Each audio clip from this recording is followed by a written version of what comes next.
ដោយសារមានការប្រែប្រួលបរិស្ថានធម្មជាតិនិងកំណើនប្រជាពលរដ្ឋបានធ្វើឲ្យតម្រូវការត្រីកាន់តែកើនឡើងជាលំដាប់ដែលបរិមាណផលត្រីក្នុងធម្មជាតិមិនអាចផ្គត់ផ្គង់បានតាមតម្រូវការរបស់ប្រជាពលរដ្ឋរដ្ឋបាលជលផលនៃក្រសួងកសិកម្មរុក្ខាប្រមាញ់និងនេសាទបានសហការជាមួយគម្រោងនានាកំពុងយកចិត្តទុកដាក់ធ្វើការផ្សព្វផ្សាយដល់ប្រជាកសិករនៅបច្ចេកទេសចិញ្ចឹមត្រីក្នុងគោលបំណងដើម្បីធានាការផ្គត់ផ្គង់ម្ហូបអាហារនៅគ្រប់តំបន់ដែលប្រជាកសិករកំពុងទទួលការខ្វះខាតសាច់ត្រីបរិភោគលោកខែពិសិដ្ឋប្រធាននាយកដ្ឋានអភិវឌ្ឍវារីវប្បកម្មនៃរដ្ឋបាលជលផលបានមានប្រសាសន៍ថាមន្ត្រីជំនាញវារីវប្បកម្មនៃរដ្ឋបាលជលផលកំពុងធ្វើការផ្សព្វផ្សាយនិងបណ្ដុះបណ្ដាលដល់បងប្អូនប្រជាកសិករដែលចង់ចិញ្ចឹមត្រីស្ទើរនៅគ្រប់មូលដ្ឋានទូទាំងព្រះរាជាណាចក្រកម្ពុជាហើយប្រជាកសិករយើងមានការចាប់អារម្មណ៍យ៉ាងខ្លាំងចំពោះការចិញ្ចឹមត្រីជាលក្ខណៈគ្រួសារនេះបទពិសោធន៍នេះមកពីសហការចែកការអង្គការជប៉ុនដល់អូយចាប់ពីដើមមកខ្ញុំពញាសនោះតាមសាមញ្ញនិយាយទៅតាមសាមញ្ញចុះអត់មានអីនេះខ្ញុំពញាសតាមធម្មជាតិខ្ញុំពញាសតាមដែលត្រីដែលវាពងមកទៅខ្ញុំចាប់មីត្រីឲ្យឈ្មោលនោះខ្ញុំយកទៅដាក់ក្នុងដងខ្ញុំបូមទឹកទៅកាលណាបូមទឹកទៅអានេះពញាសតាមសាមញ្ញនេះឲ្យវាវិលត្រីវាមកលេងដល់វាលេងទៅវាស្គីគ្នាទៅវាពងទម្លាក់បាទខ្ញុំពញាសថាត្រីពេញមួយមុខទេពីដើមមកខ្ញុំចង់ខ្លាយជាអ្នកផលិតកូនត្រីពេញទីខ្ញុំនឹកឃើញខ្ញុំ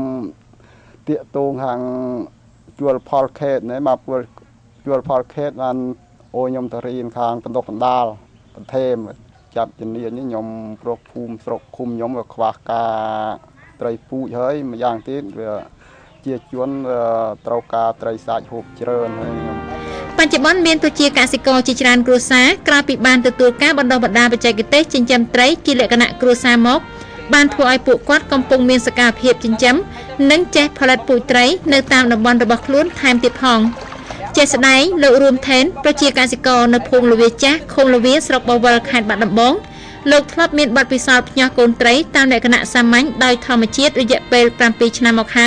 ហើយលោកបានទទួលការបណ្ដុះបណ្ដាលពីមន្ត្រីជំនាញវារីវប្បកម្មនៃរដ្ឋបាលជលផលធ្វើឲ្យការផលិតកូនត្រីពូជមានការកើនឡើងនិងអាចលក់ឲ្យកសិករដទៃទៀតធ្វើការចិញ្ចឹមដោយឡែកលោកសួមផាន់ប្រជាកសិករនៅភូមិអូតាគីឃុំអូតាគីស្រុកថ្មគោលខេត្តបាត់ដំបងបានឲ្យដឹងដែរថាភាពជោគជ័យនិងជីវភាពប្រសើរឡើងដោយបានទទួលការបណ្ដុះបណ្ដាលពីមន្ត្រីជំនាញវារីវប្បកម្មនៃរដ្ឋបាលជលផលដែរហើយក្រុមគ្រួសារលោកបានកែច្នៃដីស្រែរបស់ខ្លួនចំនួន5ហិកតាឲ្យមានប្រយោជន៍ទ្វេទៀតដោយចិញ្ចឹមត្រីក្នុងស្រែដែលមិនបានផ្ដល់ចំណីនិងទទួលបានផលត្រីពី500ទៅ600គីឡូក្រាមក្នុង1ហិកតា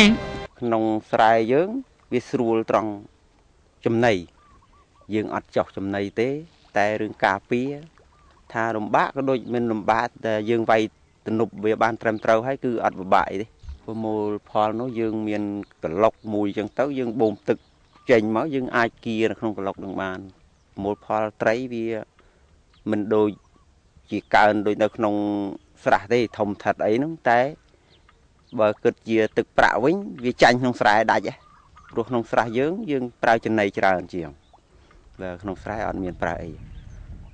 ស៊ីសាឡាយស៊ីធម្មជាតិហ្នឹងតែធំធាត់វាយឺតជាងក្នុងស្រះបង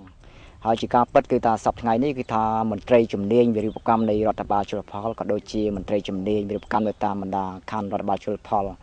នានាហ្នឹងគឺថាកំពុងតែមានការមមាញឹកក្នុងការផ្សព្វផ្សាយហើយនឹងបណ្ដុះបណ្ដាលបងប្អូនប្រជាកសិករយើងដែលចង់ចិញ្ចឹមត្រីហើយរូបភាពនៃការផ្សព្វផ្សាយនេះគឺថាវាមានច្រើនរូបភាពដូចជាក្នុងការផលិតឯកសារផ្សព្វផ្សាយដូចជាឯកសារចិញ្ចឹមត្រីឯកសារផលិតកូនត្រីពូជ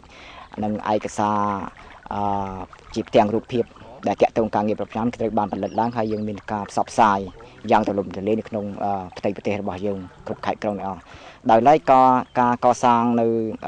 ចំណេះដឹងបានន័យថាការកសាងសមត្ថភាពក្នុងការងារវិកម្មនេះក៏ជាសកម្មភាពមួយចម្បងដែរគឺថាយើងបានធ្វើការផ្សព្វផ្សាយស្ទើរតែគ្រប់ទីកន្លែងអស់នៅក្នុងប្រទេសកម្ពុជាយើងគ្រាន់តែថានៅខេត្តខ្លះទៅវាមានច្រើនខេត្តខ្លះទៅវាមានចំនួនតិចតួចប៉ុន្តែគឺថាជាការពិតគឺថាចំនួននៃអ្នកចិញ្ចឹមត្រីគឺថាមានការកើនឡើងអញ្ចឹងគឺថាយើងមិនមានញឹកក្នុងការផ្សព្វផ្សាយកសាងសមត្ថភាពនៅចំណេះដឹងដល់ប្រជាកសិករ để bơn châm không sát cho này cái bơn châm không sát ở sân châm này để bạn phật chả đòi lại mới tiết cứ tha vì dương ban đọc bản đa một chạm con để chấm nét đằng vì một cam đo cả con có dương miền bằng vẹn con chấm nét đằng mới tiết đóคือការធ្វើយ៉ាងម៉េចឲ្យកសិករនឹងគឺចេះផលិតកូនត្រីពូជព្រោះវាជាដំណោះស្រាយមួយដើម្បីផ្ដល់ពូជត្រីទៅឲ្យកសិករនៅក្នុងតំបន់គឺអាចយកចិញ្ចឹមបានយ៉ាងងាយស្រួលហើយក្រោយពីគាត់យើងបានបណ្ដុះបណ្ដាលគាត់ឲ្យក្លាយជាកសិករជាអ្នកផលិតកូនត្រីពូជហើយគឺខាងជំនាញរបស់យើងគឺថាបានបណ្ដុះបណ្ដាលគាត់ឲ្យក្លាយទៅជាគ្រូបង្រៀនមួយកម្រិតថែមទៀតបានន័យថាឲ្យគាត់ក្លាយជាគ្រូបង្រៀនចំណេះដឹងចិញ្ចឹមត្រីទៅដល់កសិករនៅក្នុងតំបន់គាត់បានន័យថានេះគឺការណាយើងធ្វើបែបនេះគឺថាយើងជួយសម្រួលច្រើនដល់មន្ត្រីយើងព្រោះមន្ត្រីយើងគឺថាមានចំនួនមិនច្រើនទេគឺថា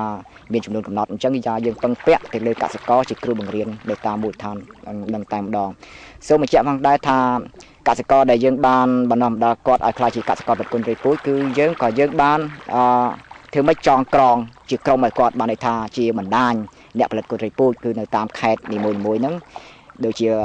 ជាក់ស្ដែងនៅក្នុងខេត្តបាត់ដំបងអញ្ចឹងគឺថាយើងមានប្រមាណ16កសិករផលិតកូនត្រីពូជអញ្ចឹងយើងបានចងក្រងគាត់មកដុំជាក្រុមមួយទៅខេត្តដទៃទៀតគឺចងក្រងជាក្រុមមួយផ្សេងទៀតដែរអញ្ចឹងគឺថារាល់បណ្ដាញកសិករពីខេត្តមួយទៅខេត្តមួយគឺថាគាត់មានទំនាក់ទំនងគ្នាយ៉ាងជិតដិតហើយសួរថាផលប្រយោជន៍អីដែលចងក្រងគឺថាមានផលប្រយោជន៍ក្នុងការដោះដូរនៅព័ត៌មានចំណេះដឹងក៏ដូចជាការដោះដូរនៅព័ត៌មានទីផ្សារកូនត្រីពូជនឹងដើម្បីឲ្យធ្វើយ៉ាងម៉េចឲ្យការចែកចាយកូនត្រីពូជគឺថាមានវិសាលភាពគឺថាទូលំទូលាយក្រៅពីបណ្ដោះបណ្ដាលនៅក្នុងប្រទេសក៏យើងបានរៀបចំឲ្យមានបណ្ដោះបណ្ដាលនៅក្រៅប្រទេសផងដែរដូចជាទៅប្រទេសជិតខាងរបស់យើងគឺថាត្រូវដោយមានការជំនួយឧបត្ថម្ភពីខាងអង្គការចៃការក៏ដូចជាអង្គការអន្តរជាតិមួយចំនួនគឺថាបានជួយការគ្រប់គ្រងដល់ការសិក្សានៅក្រៅប្រទេសជារយៈពេលខ្លីក្តីរយៈពេលវែងក្តីទៅដល់មន្ត្រីជំនាញយើងក៏ដូចជាបណ្ដាកសិករផងដែរក្រៅពីនោះក៏យើងមានការផ្សព្វផ្សាយ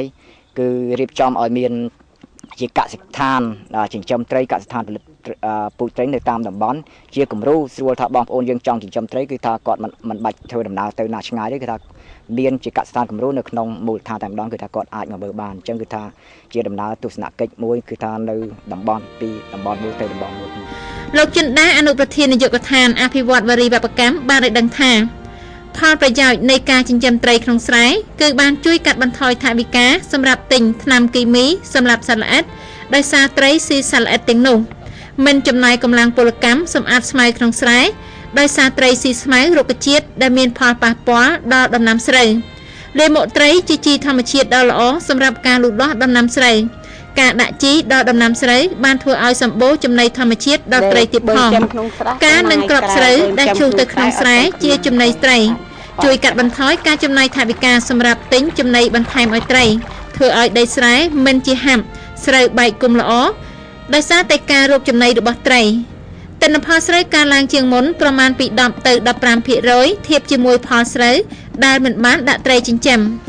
ការចិញ្ចឹមត្រីក្នុងស្រែយើងទទួលបានផលស្រូវនិងត្រីកើនឡើងកាត់បន្ថយការចំណាយថវិកាទិញពីផ្សារមកហូបមិនតែប៉ុណ្ណោះបានផលត្រីលក់និងបង្កើនប្រាក់ចំណូលក្នុងគ្រួសារថែមទៀតផងអ្នកដែលគ្មានដីជីកស្រះចិញ្ចឹមត្រីក៏អាចចិញ្ចឹមត្រីក្នុងស្រែបានដែរ